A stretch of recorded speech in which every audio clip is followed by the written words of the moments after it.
Hello instructors and learners, ఈరోజు మేము మంచి పరీక్ష యొక్క లక్షణాలైన టెస్టింగ్ అండ్ ఇవాల్యుయేషన్ అనే అంశంపై చర్చిస్తున్నాము.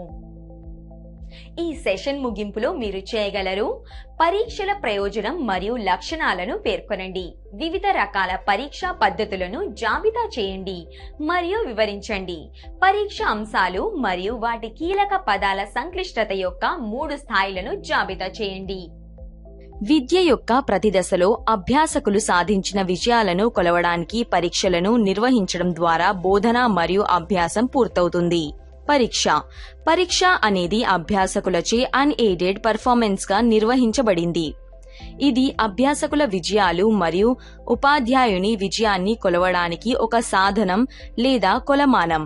అభ్యాసకుల నైపుణ్యాలు మరియు జ్ఞానాన్ని వారు నేర్చుకున్న లేదా బోధించిన వాటిని కొలవడానికి లేదా అంచనా వేయడానికి ఉపయోగించే సాధనంగా ప్రశ్నల సమితితో కూడా దీనిని నిర్వచించవచ్చు. పర్పస్: అభ్యర్థి ఎంపిక కోసం ఆధారాన్ని అందించడానికి. ఉదాహరణ: ప్రవేశ పరీక్ష. శిక్షణ పరిస్థితిలో అభ్యాసకుల కార్యాచరణను ప్రోత్సహించడానికి ప్రోత్సాహాన్ని అందించడం. అభ్యాసకుల అవగాహనను తనిఖీ చేయడం. టీచర్ బోధనలో ఎంతవరకు విజయం సాధించారో తెలుసుకోవడం. అభ్యాసకులను వర్గీకరించడానికి లేదా గ్రేడ్ చేయడానికి. అభ్యాసకులను అధ్యయనం చేయడానికి ప్రోత్సహించడం మరియు ఎంకరేజ్ చేయడం. అంశాలను సవరించడానికి మరియు జ్ఞానాన్ని కొత్తగా మరియు అప్డేట్ గా ఉంచడానికి. పోటీ భావన సృష్టించడానికి. అభ్యాసకులు వారి బలహీనమైన అంశాలను తెలుసుకోవడం ద్వారా వారికి మార్గనిర్దేశం చేయడం. అభ్యాసకుల యాప్టిట్యూడ్ ని నిర్ణయించడం. వారి వార్డుల పర్ఫార్మెన్స్ ను తెలుసుకోవడంలో తల్లిదండ్రులకు సహాయం చేయడం. ఉపాధ్యాయులు మరియు విద్యార్థుల పర్ఫార్మెన్స్ ను రికార్డ్ చేయడానికి పరిపాలనకు సహాయం చేయడం. నిర్దిష్ట శిక్షణా కార్యక్రమం యొక్క విజయం లేదా వైఫల్యాన్ని పొందడానికి. తరగతిలో వారి ర్యాంక్ తెలుసుకోవడానికి అభ్యాసకులకు సహాయం చేయడం. టెస్టింగ్ మెథడ్స్: పరీక్షా పద్ధతులు వాటి స్వభావం మరియు పర్ఫార్మెన్స్ ప్రకారం విస్తృతంగా 2గా వర్గీకరించబడ్డాయి. అవి: A. Formative non standardized test. B. Summative standardized. Non standardized test. Formative. వీటిని బోధకుడు స్వయంగా నిర్వహిస్తారు మరియు వారి కవర్ చేసే సిలబస్ పై ఆధారపడి ఉంటాయి. ఉదాహరణ: వారం, నెలవారీ పరీక్ష యూనిట్. Standardized test. సమ్మేటివ్. వీటిని university, national council board of exam మొదలైన గుర్తింపు పొందిన ఎగ్జామినింగ్ బోర్డు నిర్వహిస్తుంది. ఈ రకమైన పరీక్షలు సాధారణంగా కోర్సు చివరిలో నిర్వహించబడతాయి. విజయం సాధించిన అభ్యర్థులకు సర్టిఫికెట్ జారీ చేయబడుతుంది. స్టాండర్డ్ మరియు నాన్ స్టాండర్డ్ టెస్టింగ్ పద్ధతులు 2 క్రింది విధంగా వర్గీకరించబడ్డాయి. Oral test. మౌఖిక పరీక్షలు అనేది ట్రైనీలు లేదా విద్యార్థులకు ఓరల్ గా అడిగే సాధారణ ప్రశ్నల శ్రేణి మరియు ఓరల్ గా సమాధానం ఇవ్వబడతాయి.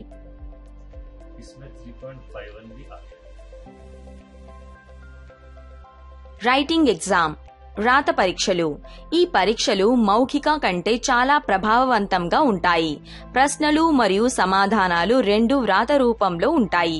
ఒకే విధమైన మూల్యాంకనాన్ని అందించే మొత్తం సిలబస్ లో ప్రశ్నను విస్తరించవచ్చు. దీనికి విస్తృతమైన తయారీ మరియు ఎక్కువ సమయం అవసరం. ఇది పర్ఫార్మెన్స్ ను ప్రభావితం చేయవచ్చు. పరీక్షల యొక్క శాశ్వత రికార్డును నిర్వహించవచ్చు. రాత పరీక్షలు 2 రకాలు: subjective, essay, objective. Subjective essay type. ప్రశ్నలు తక్కువగా మరియు చిన్నవిగా ఉండడాన్ని ఎస్సే టైప్ అని కూడా అంటారు, కానీ సమాధానాలు చాలా పొడవుగా ఉంటాయి.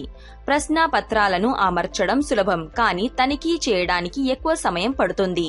శిక్షణ పొందిన వ్యక్తి యొక్క పర్ఫార్మెన్స్ మరియు వ్యక్తీకరణ ప్రభావితమవుతుంది. బోధకుడు లేదా ఉపాధ్యాయుని వ్యక్తిగత అభిప్రాయాలు మరియు ఆలోచనల ద్వారా విజ్ఞాన నాణ్యతను పరీక్షించడానికి ఎస్సే తరహా పరీక్షలు ప్రత్యేకంగా ఉపయోగపడతాయి. ఒక వ్యక్తి యొక్క వ్యక్తిత్వ లక్షణాలను పరీక్షించడానికి ఇది ఉపయోగపడుతుంది. ఇది జ్ఞానం యొక్క ఖచ్చితత్వాన్ని గుర్తించదు, కాబట్టి శిక్షణార్థులు తమ అజ్ఞానాన్ని పదాల ముసుగులో దాచడానికి ప్రయత్నిస్తారు. ఇది థియోరిటికల్ పరిజ్ఞానాన్ని మాత్రమే పరీక్షించడానికి ఉపయోగించబడుతుంది. విద్యార్థులు కాపీ కొట్టే అవకాశం రాకుండా ఉండేందుకు ఇవ్వొచ్చు. తన మాటల్లోనే సుదీర్ఘమైన సమాధానం, ప్రశ్నలు సాధారణంగా పరిచయ పదాలతో అడుగుతారు. నిర్వచించండి, వివరించండి, సరిపోల్చండి, స్టేటస్ ని డిస్క్రైబ్ చేయండి, చర్చించండి, వేరు చేయండి, ఎందుకు, ఏమిటి, ఎలా మొదలైనవి. Objective type test. Objective type test ఎక్కువగా నిర్వహించబడుతుంది మరియు ఇది సాధారణ ఉపయోగంలో ఉంది, ఎందుకంటే సమయం ఆదా అవుతుంది మరియు ఇది అధిక విశ్వసనీయతను అందిస్తుంది. అవి సరిగ్గా నిర్మించబడకపోతే అవి మరింత నమ్మదగినవి కావచ్చు. ఆబ్జెక్టివ్ పరీక్ష రకాలు. ఈ పరీక్షలు 2 ప్రధాన విభాగాలుగా విభజించబడ్డాయి. A. Supply type items, B. Selection type items. A. Supply type. ఈ రకంగా విద్యార్థులు లేదా ట్రైనీలు చిన్న సమాధాన ప్రశ్నలకు సమాధానాన్ని అందించాలి లేదా 1 లేదా 2 పదాలలో ఖాళీలను పూరించండి. Short answer type, direct question type test, completion type, identification type. B. Selection type items. ఈ పరీక్షలు ప్రత్యక్ష ప్రశ్నలు లేదా అసంపూర్ణ ప్రకటనల రూపంలో ఉంటాయి. ఈ పరీక్షలు మరింతగా విభజించబడ్డాయి. Multiple choice test, matching type, multiple face type, true false type. Performance test, practical test. Performance test అనేది ప్రాక్టికల్ టెస్ట్ యొక్క మరొక పేరు. ఇది మూల్యాంకనం చేయవలసిన నైపుణ్యం సాధించే స్థాయిని కొలుస్తుంది. విద్యార్థులు తన జ్ఞానాన్ని వర్తింపజేయడానికి మరియు అతని నైపుణ్యాన్ని ప్రదర్శించడానికి జాబ్స్ లేదా ఎక్సర్సైజ్లు రూపొందించబడాలి. Level of complexity of test item. ప్రతి పరీక్ష ప్రశ్నలలో డిఫికల్టీ మరియు కాంప్లెక్సిటీ ముఖ్యమైన అంశాలు. ఈ 2 కారకాలు పరీక్ష యొక్క విశ్వసనీయతను కూడా ప్రభావితం చేస్తాయి. అందువల్ల పరీక్షా ప్రశ్నల తయారీ సమయంలో అధ్యాపకుడు తప్పనిసరిగా కఠినత మరియు సంక్లిష్టతను పరిగణంలోకి తీసుకోవాలి. కాంప్లెక్సిటీ. ఇది బ్లూమ్ యొక్క వర్గీకరణలో స్థాయిలుగా నిర్వచించబడింది. డిఫికల్టీ. ఇంటర్నల్ తో స్కోర్ చేసే విద్యార్థుల ప్రిపరేషన్ ద్వారా ఇది సూచించబడుతుంది. కష్టం అనేది ప్రశ్నకు సమాధానం ఇవ్వడానికి, సమస్యను పరిష్కరించడానికి లేదా పనిని పూర్తి చేయడానికి అవసరమైన మొత్తంపై ఆధారపడి ఉంటుంది. సంక్లిష్టత ఆలోచన స్థాయికి మరియు చర్యకు సంబంధించినది. విషయం వివరించబడింది. పరీక్షల ప్రయోజనం మరియు లక్షణాలను ఎలా పేర్కొనాలి, వివిధ రకాల పరీక్షా పద్ధతులను ఎలా జాబితా చేయాలి మరియు వివరించాలి, పరీక్ష అంశాలు మరియు వాటి కీలక పదాల సంక్లిష్టత యొక్క 3 స్థాయిలను ఎలా జాబితా చేయాలి.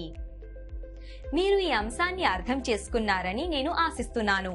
తదుపరి వీడియోలో మనం కొత్త అంశాన్ని నేర్చుకుంటాము. అప్పటి వరకు జాగ్రత్త వహించండి.